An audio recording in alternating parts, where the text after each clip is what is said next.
am here with McKayla Campbell on Throwing the Brick. McKayla, thanks so much for being here.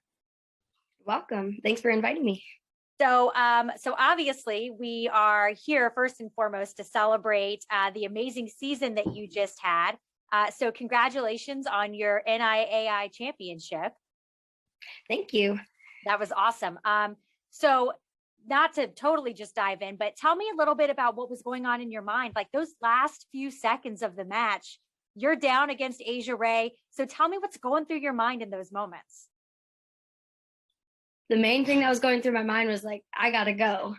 That was the biggest thing going through my head. It's like, I have short time. I just gotta go after it. I only had a few seconds left. There's no point in not going after it. Anything can happen.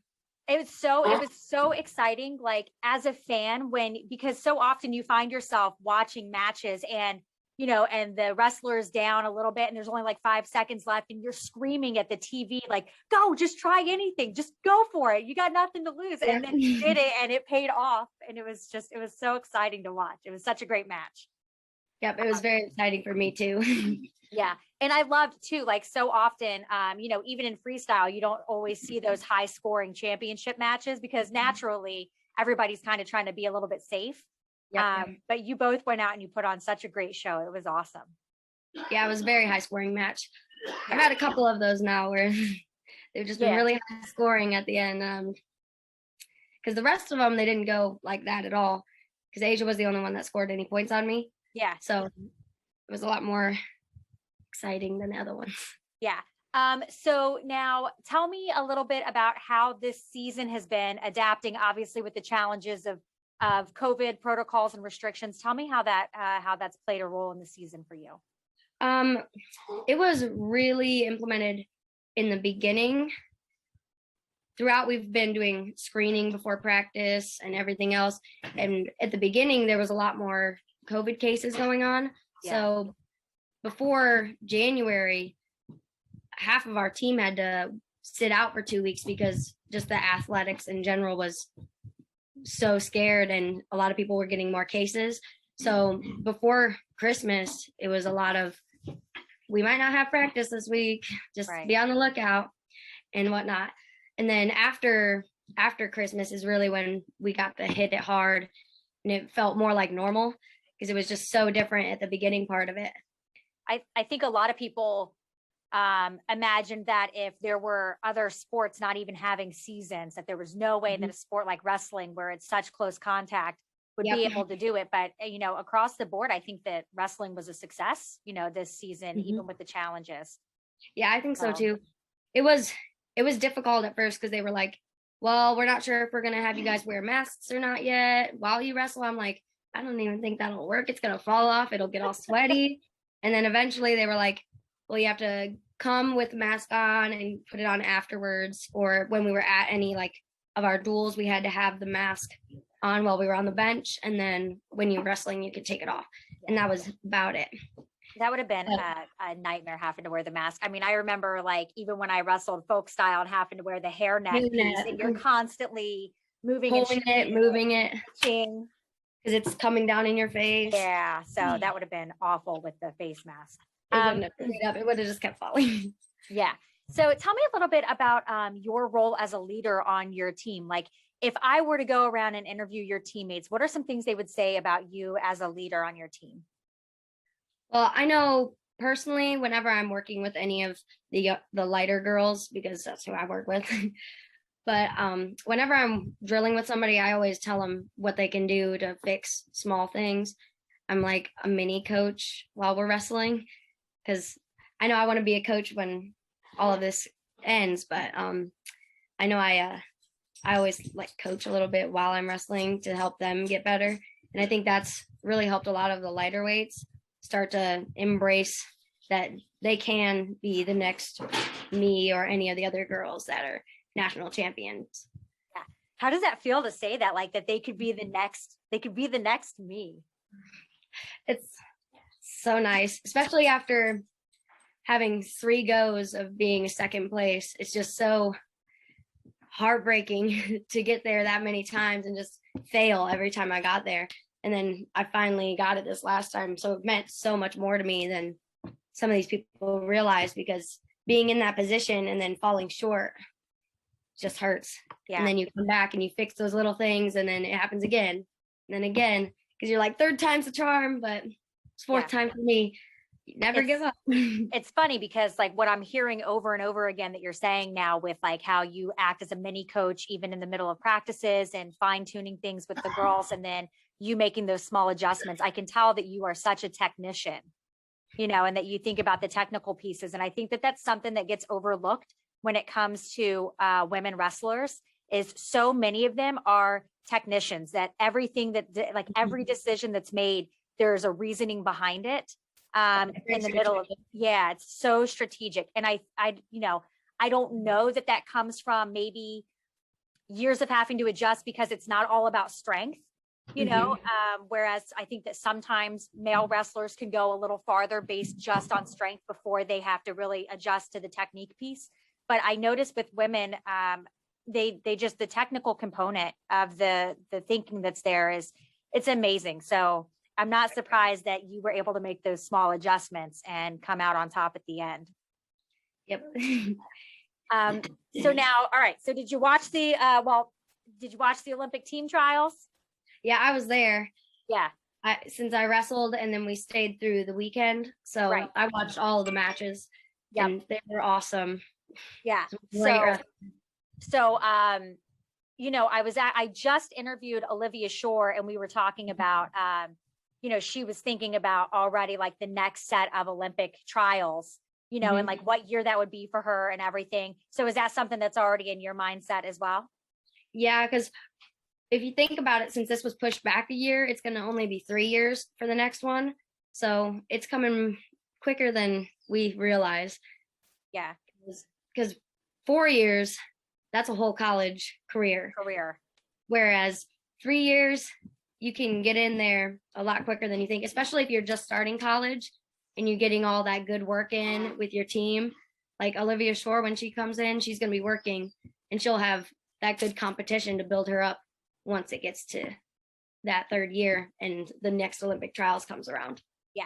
And the next Olympics will be in Paris, I think. So, I mean, that would be fun. Might as well. Yeah. Oh, yeah. So tell me a little bit about your relationship with your coaches. Obviously, I mean, I think everybody knows Coach Miracle, you know, in the wrestling scene, especially for women's. So, so tell me a little bit about your relationship with your coaches and what kind of role that's played in your career. Well, my relationship with my coaches, I started talking to Coach Miracle before I even got into the college scene. I think it was more like the end of my sophomore year of high school, starting junior year. I started talking to him, and he was interested. And I traveled with them a couple times during the summer to go to World Team Trials, because my dad works a lot. So I had to go. I rode with them out there for that, to make my world teams when I was in high school. So I had that personal connection with him before I even got to college. So it just felt even more compatible when I went into college at Campbellsville. And then my first 2 years, we had Nicole Tyson as our assistant coach, and then it switched over. So it's been a lot of changing, but it's been really good experience, because you get to see the way different coaches come in, how they react with your athletes. And I know some are a little more aggressive, some go the more empathetic route. And I think either way, they all worked really well with me, just because they hold us to a really high standard. And I think that's really important when it comes to this sport in particular, because if you think it's okay to show up late to practice or not work hard in the room, you're not going to get anywhere. And I really like how they come in and they say, this is a national championship program. These are your standards, and you need to hit them or we're going to fail as a team. And I really like that. And with me personally, they're always there to do extra work with anybody on the team. They're willing to do one-on-ones or make a specific lift for you. Like if somebody has an injury, they'll go out of their way and make a lift that's right for you and like works a specific part of your body instead of where you're injured, which I think is really important, because they're there in every aspect, not only in the room in our lifting, but also if we ever needed to go talk to them, they would be right there for us to talk to them emotionally and mentally too. Yeah. Now, do you have any advice? So like now that we're seeing that more colleges are bringing in programs and stuff, do you have any advice for like maybe a high school wrestler and she's looking to get recruited, or to even, she just doesn't even really know where to start? Like I personally was a first generation college student. So, you know, we didn't go on college visits and everything. It was just a lot different for me. But do you have any advice for a girl who's just trying to get started with the recruiting process? I think a really big thing right now is getting to bigger tournaments, because all those coaches, they're going to go to all those big tournaments because they're looking, especially wrestlers that are, say they're not like high caliber yet, but they have really good motivation. They're very coachable and they have like heart. Like our coaches, they're not always going to go for the girl that's top ranked if she's not like a good person, because our team looks for good people too, because he knows that if he gets a good person, they're going to be willing to do all this work to become national champion. So if they go to bigger tournaments, like they just had the recruiting nationals, I think. Yeah. Yeah. Like kind of like a combine almost. Yeah. And they had little girls all the way up to high schoolers. So that one, I know my coaches went to, and they were looking all around. They were looking at the younger girls and thinking, well, in a couple years, I can start talking to them. And then, so even when you're younger, it's important to know coaches could be looking at you. So just be aware. And if you do see coaches out there, go ahead and talk to them. They don't mind. They really actually like want to talk to you. They want to get to know you and be more personal with it. And then more ways that you could is just look into the different programs. If you can't like make it out there, you're nervous about it, look at which colleges have women's wrestling. Look at their college. You can look up anything about each college and see campus pictures, all sorts of stuff. I know me, when I went into college, I was looking at if they had my degree, because I knew I wanted to be in elementary education. So if you look and see like this college has my degree and a great wrestling program, I'd love to go here. And then you go, you can always talk to a coach and they'll be willing to have a recruiting trip for you too. It's just building that confidence to send them a message, but almost all of them are going to be excited to hear from you.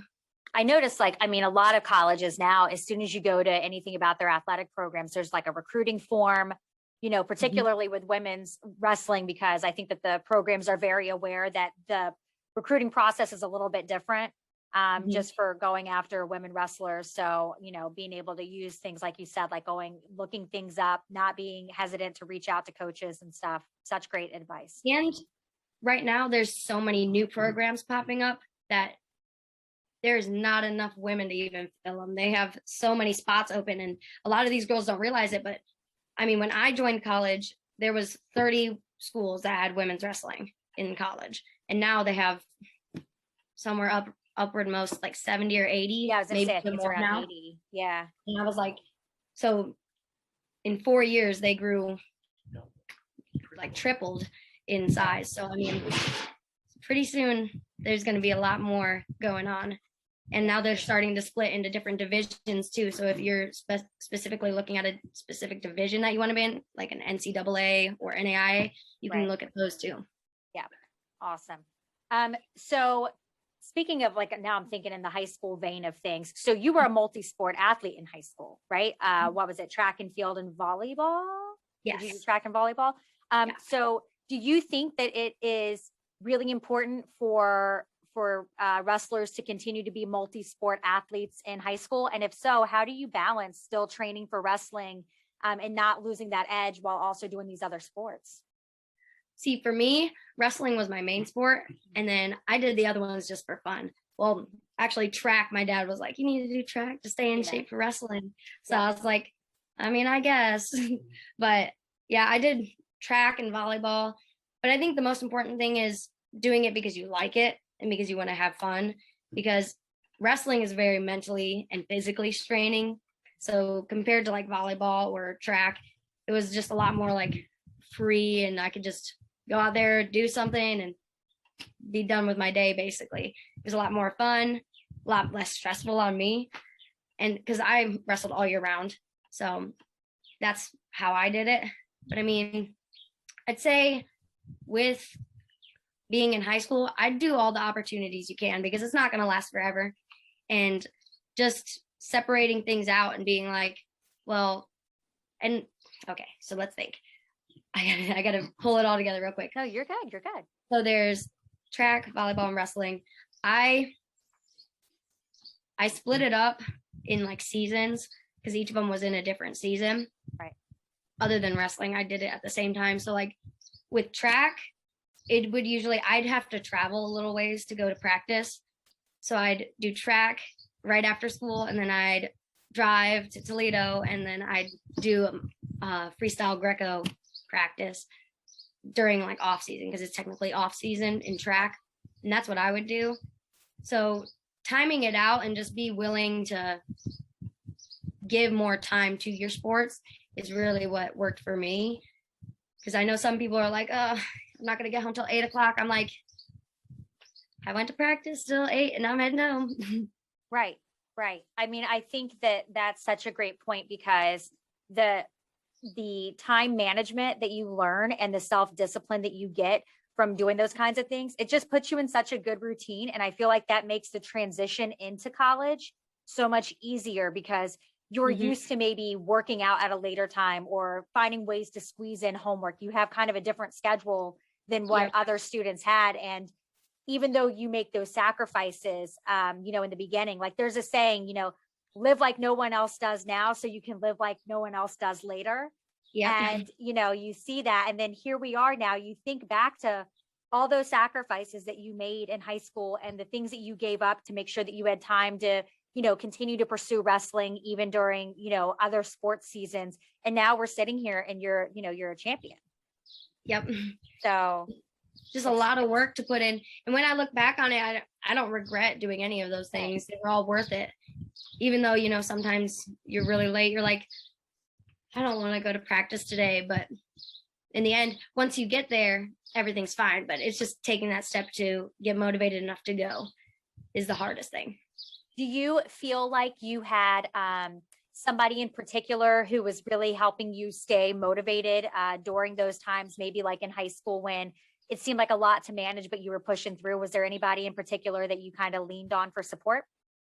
Well, I know my mom and dad were really supportive and they pushed me to do better always.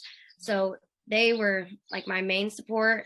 And then with like coaches in high school, I know George Shore was actually a really big motivation for me because he was there all the time. He'd message me, just stay up with us and be there and be like another place I could go if I ever needed it.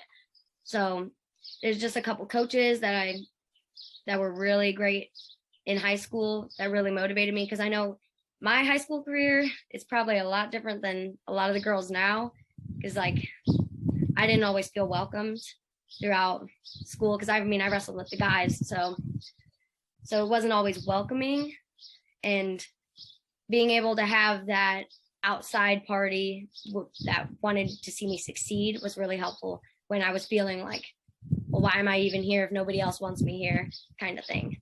So I know my parents were really motivated me by being there for me and saying, you've already put in this much, you love this sport. Don't let somebody who doesn't want to see you there knock you down from where you want to be. And do you feel like once you stepped out on the mat a few times with the guys that you were wrestling with and teammates and stuff, do you feel like once they saw that you were consistent with practice and showing up and putting in the work just like they were, do you feel like that, not that you should have had to have earned it, but that it earned you some recognition and some acknowledgement that you were capable? Yeah, I know like when I was little, there was a lot more like coaches and referees and even like boys that didn't want to wrestle me or didn't want to see me there, didn't want to see me succeed. And then like as I built my own name for myself as a woman in the sport full of guys, I never saw another girl until I hit middle school, and I didn't get to wrestle her because she was a different weight. Right. So just seeing the difference from when I was little, not having people who wanted me there, and then just the people in this area, once I'd walk into a room, they're like, well, that's McKayla. don't take her for granted. Yeah. So, it's a you know, lot different from then to now. Oh yeah. And it was hard, like with me. So I was in high school and I was wrestling on a boys team. And what I ran into was, if we were competing against another team, if a boy didn't want to wrestle me, like when he saw that I was in his weight class, if a boy didn't want to wrestle me, it kind of came down to either, if he beat me, it was like, oh, okay, you beat a girl. And if you lost to me, then it was, oh my God, you just lost to a girl. You know, that it almost felt like a lose-lose for them to wrestle against a girl. And I think that unfortunately still exists some. You know, like we're close with Chloe Ayers. My family's close with Chloe Ayers. And, you know, I know that she has talked about this before, about how there have been guys who have fully refused to wrestle her. And that those things exist. But I think, like you're saying, the landscape fortunately is changing. And now that we have female teams that are available, or clubs where girls are able to compete just for like a club with females, it helps offset some of that negativity. Yeah, because I know, like when I was younger, there were a couple people that were like, I'm not going to wrestle her, she's a girl. And then I know when I was in 3rd grade, I cut off all my hair. I put it into a pixie cut. So it was a lot less noticeable that I was a girl, because I was so small, like I am now, but smaller. And that, I know, kind of, since I looked more like a boy, it wasn't as bad. And then once I started looking like a girl again, they were like, But I know in middle school, I really made a name for myself. And that, like around the area, the other teams we'd wrestle, they just knew she's just another good wrestler. She's not here because of any other reason. She just wants to wrestle. Right. And that's basically just how it went. I love how you phrase that she's just another good wrestler, because I think that there's a pressure for us to assimilate to the point, like you're saying with cutting your hair, but to assimilate to the point where you want to be referred to as like, just like one of the other boys, you know? And so I love that you said, you know, just another good wrestler, because it's not about trying to assimilate or fit in, you know, in that regard. It's cementing yourself as a serious athlete in the sport. And I think that there's so much pressure on us to do that, to make sure that people take us seriously. And I think that that's something, quite frankly, that's taken for granted sometimes by male athletes in the sport, because it's, if they do well, it's automatically assumed that they're just a good wrestler. Whereas if a female does well, it's like, well, was it a fluke?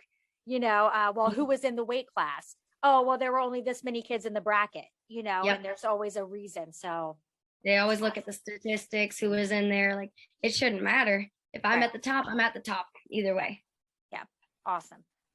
Okay. So now I'm going to ask some lower stakes questions. Okay. So let's say that, that somebody approaches you and says, okay, you get to design a custom singlet or a custom shoe or like custom headgear. What are you going to design? What do you think? I would want to design a shoe. This is like a trend. I'm hearing this now. Okay. Tell me. Well, I mean, if you think about wrestling, it's always been like very big thing around shoes. Like you got Rulons, you got all those the Schultz shoes. It's just one of those things in our sport specifically that if you have a shoe, you've made it. Yeah. That's basically how I feel about it. Because I mean, all the biggest names, they all have their own shoe line. Yeah. Now, what are we steal it? They have a shoe. Are we going to call it the McKayla or the Campbell? What are we calling it? Probably the Campbell. Oh, yeah. Rolls off the tongue better. It does. It does. So you picture years from now, somebody might be retiring after their final match and leaving their pair of Campbells on the center of the mat and walking off, right? That is so cool. Okay. So we're going to do a thing called 30-second go. So I'm going to, here we go. Yeah. So I'm going to set my timer for about 30 seconds and I'm going to ask you like this or that questions and you're going to tell me which you would choose. Okay. All right. No pressure. No pressure. Just a little. Okay. Nah. All right. Here we go. Ready? Yep. Brace yourself. Okay. Netflix or YouTube? Netflix. Instagram or TikTok? Let's say TikTok just because it's videos. Okay. I got to get on TikTok. All right. Let's go. Twitter or Instagram? Probably Instagram. Okay. Going out to eat or ordering food in? making my own food in. Ooh, okay. All right. Appetizers or desserts? Appetizers. Okay. Last one. Ready? Sweet or salty? Both. Both. Combined, like pretzels, like the chocolate covered Yeah. pretzels and stuff. Yep, like kettle corn, like a mix of them. What's your favorite thing to eat post weigh-in? Like you made weight, you're good to go. I really like to eat like fresh fruit. It's just so fresh and like rejuvenating. I don't know.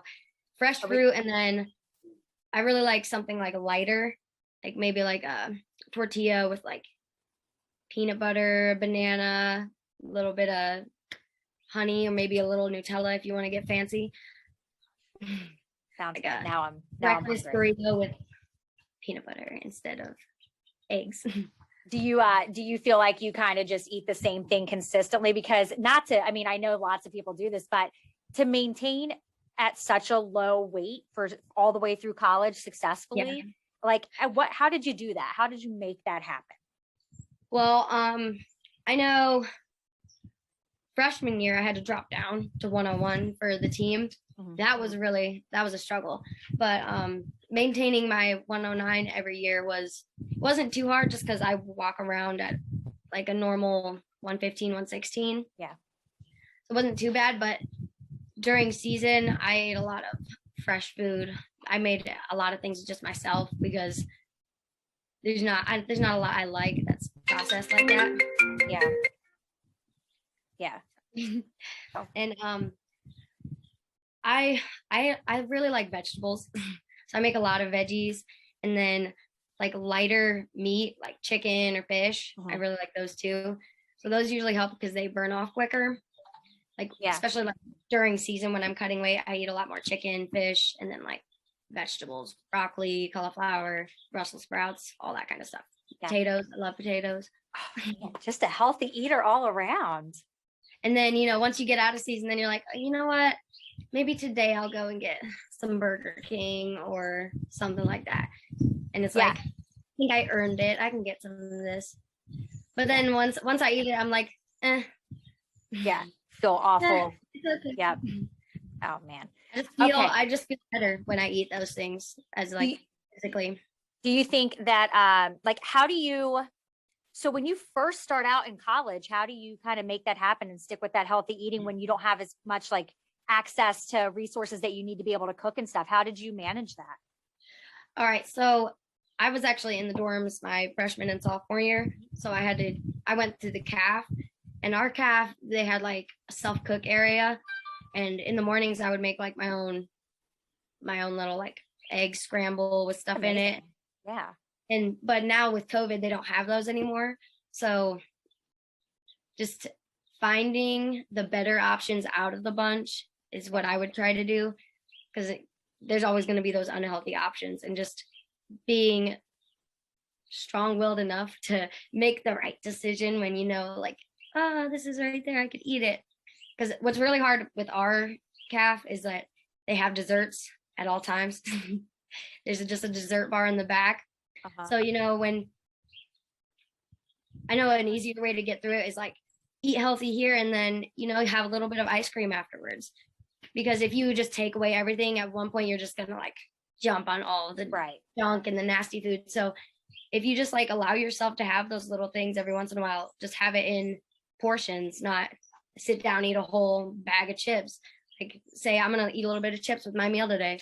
And then it just goes by way easier, because you're not taking away everything that you want, and you're giving yourself some of those things. So you're not, oh my gosh, I can't have anything. Yeah, just total deprivation. I mean, some people, they're like, I need ice cream. And let me tell you, I need ice cream sometimes too. And I'm going to eat the ice cream. That's what I've told myself. Like, if I just have one, it'll be fine. I'll eat it right after dinner, and it's great. Yep. Oh, so, well, thank you so much for your time today. You have given so much great advice in such a short period of time, just stacked full of wisdom and everything. Thank you. It's been great. So, all right. So I appreciate this so much, and I will be reaching out with the finished version of everything. Okay. Perfect. All right. Thank you so much. You're welcome. Have a good day. You too. Bye. Bye.